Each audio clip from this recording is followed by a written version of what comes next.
దేవదాసి వ్యవస్థ. మన లాస్ట్ వీడియోలో అసలు ఈ దేవదాసి వ్యవస్థ అంటే ఏంటి, దేవదాసి వ్యవస్థ అనే పేరు మీద జరుగుతున్న దారుణాల గురించి మాట్లాడుకున్నాం. ఆ వీడియో ఎవరైనా చూడకపోతే చూడడానికి ట్రై చేయండి. బ్రీఫ్ గా అసలు ఈ దేవదాసి వ్యవస్థ అంటే ఏంటో చెబుతా చూడండి. వందల సంవత్సరాల క్రితం ఆడపిల్లలను చిన్న వయసులో అంటే 10 నుంచి 14 సంవత్సరాల వయసు మధ్యలో ఉన్న వాళ్ళని దేవుడికిచ్చి పెళ్లి చేస్తారు. ఎప్పుడైతే దేవుడికిచ్చి పెళ్లి జరుగుతుందో వాళ్ళు దేవదాసిగా మారుతారు, అంటే దేవుడి భార్యగా మారుతారు. వాళ్ళ జీవితంలో పెళ్లి చేసుకోకూడదు, అలానే చదువుకోవడానికి కూడా ఉండదు. లిటరల్ గా జీవితం మొత్తం దేవుడికి సేవ చేసుకోవడమే. దేవుడికి సేవ చేసుకోవడం అంటే ఏంటి? దేవుడి మందిరంలోనే ఉంటూ దేవుడికి దేవతలకు పూజ చేయడం, పండగలకి గుడిలో నాట్యం చేయడం, ఊరిలో జరిగే దేవుడు కార్యాలకు అటెండ్ అవ్వడం వంటివి చేస్తూ ఉంటారు. అసలు వీళ్ళని ఎందుకు దేవదాసులను చేస్తారు? ఇలా చేయడం వల్ల రాజ్యానికి అలానే ఊరికి మంచి జరుగుతుందని నమ్మేవాళ్ళు. ఈ దేవదాసులకు సమాజంలో చాలా విలువ ఉంటుంది. ఎవరైనా ఇంట్లో శుభకార్యం జరిగినా వీళ్ళని పిలుస్తారు. అలా వచ్చిన దేవదాసులకు కానుకలు ఇవ్వడం జరుగుతుంది. గుడికి వచ్చే భక్తులు కూడా వీళ్ళకి కానుకలు ఇస్తారు. దానివల్ల వీళ్ళ దగ్గర అనేక సంపద ఉండేది.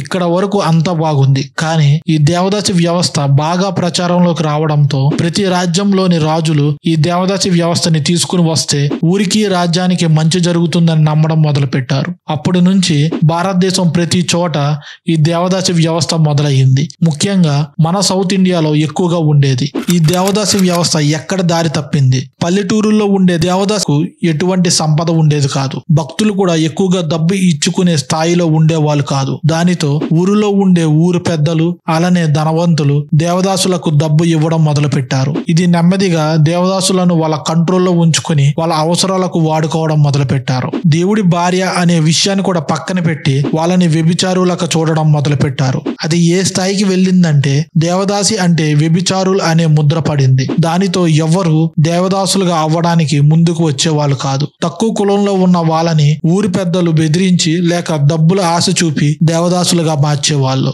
దేవదాసిని చేసిన వెంటనే వాళ్ళు చేసే మొదటి పని ఏంటంటే ఊరి పెద్దలతో లేక జమీందారులతో శోభనం చేయించేవాళ్ళు. ఇదొక ఆచారంగా మార్చారు. ఇలాంటి జీవితాన్ని అనుభవించిన వాళ్ళలో ఒకరు ముత్తులక్ష్మి వాళ్ళ తల్లి. అవును, ఈరోజు మనం మాట్లాడుకోబోయే ముత్తులక్ష్మి గారి తల్లి ఒక దేవదాసి.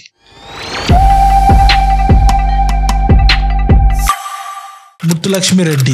ఎవరి ముత్తులక్ష్మి రెడ్డి? ఆడపిల్లలను అడుగు బయట పెట్టనివ్వని కాలంలోనే ఈమె దేశంలోనే తొలి హౌస్ సర్జన్. మహిళలకు ఓటు హక్కు కూడా లేని కాలంలోనే ఈమె దేశంలోనే మొట్టమొదటి మహిళా ఎమ్మెల్యే. ముత్తులక్ష్మి తండ్రి పేరు నారాయణ స్వామి అయ్యార్, తల్లి పేరు చంద్రమాల్. ఈవిడ ఒక దేవదాసి. దేవదాసిని ప్రేమించి పెళ్లి చేసుకున్నందుకు నారాయణ స్వామిని ఇంటి నుంచి ఊరి నుంచి వెలివేశారు. నారాయణ స్వామి తమిళనాడులో ఉన్న మహారాజా కాలేజీలో ప్రిన్సిపాల్ గా పనిచేసేవారు. కూతురిని ఎంతో విలువలతో సమాజం గురించి తెలుపుతూ వాళ్ళ తల్లి దేవదాసిగా ఉన్నప్పుడు పడిన కష్టాల గురించి తెలుపుతూ పెంచారు. దానివల్ల ముత్తులక్ష్మికి చిన్నప్పటి నుంచే ఈ దేవదాసి వ్యవస్థ అలానే మహిళల గురించి పోరాడాలి అని అనుకునేది.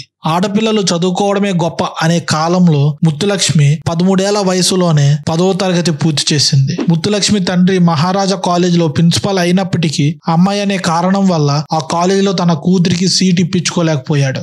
అప్పటి రాజైన పడుకొట్టయ్య గారి రికమెండేషన్ వల్ల కాలేజీలో జాయిన్ అయ్యి కాలేజీలో చదివిన మొట్టమొదటి అమ్మాయిగా నిలిచింది. తరువాత మద్రాస్ మెడికల్ కాలేజీలో చదివి ఫస్ట్ లేడీ హౌస్ సర్జన్ అయ్యారు. హౌస్ సర్జన్ గా సర్వీస్ చేసి తర్వాత హయ్యర్ స్టడీస్ కోసం లండన్ వెళ్లడం జరిగింది. తిరిగి వచ్చిన తర్వాత రాజకీయాల్లో చేరడం జరిగింది. 1926 లో మద్రాస్ లెజిస్లేటివ్ కౌన్సిల్ కి నామినేట్ అవడంతో దేశంలోనే తొలి మహిళా ఎమ్మెల్యేగా నిలిచారు. తరువాత అదే మద్రాస్ లెజిస్లేటివ్ కౌన్సిల్ కి డిప్యూటీ ప్రెసిడెంట్ గా ఎన్నికయ్యారు. ఆ సమయం నుంచే మహిళలు చిన్నపిల్లల కోసం పోరాడడం మొదలుపెట్టారు. ముఖ్యంగా దేవదాసి వ్యవస్థ రద్దు కోసం పోరాటం మొదలుపెట్టారు. ఈ వ్యవస్థని రద్దు చేయడానికి మద్రాస్ ప్రెసిడెన్సీలో బిల్ పాస్ చేయించడంలో కీలక పాత్ర పోషించారు.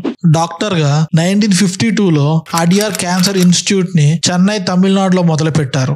ఆవిడ రాసిన autobiography my experience as a legislator అనే బుక్ లో మహిళలు, చైల్డ్ ట్రాఫికింగ్, చైల్డ్ మ్యారేజ్, దేవదాసి వ్యవస్థ మీద ఆవిడ చేసిన కృషి గురించి వివరించడం జరిగింది. దేశానికి ఆవిడ చేసిన సేవలకు భారత ప్రభుత్వం 1956లో పద్మభూషణ్ అవార్డుతో ముత్తులక్ష్మి గారిని గౌరవించడం జరిగింది.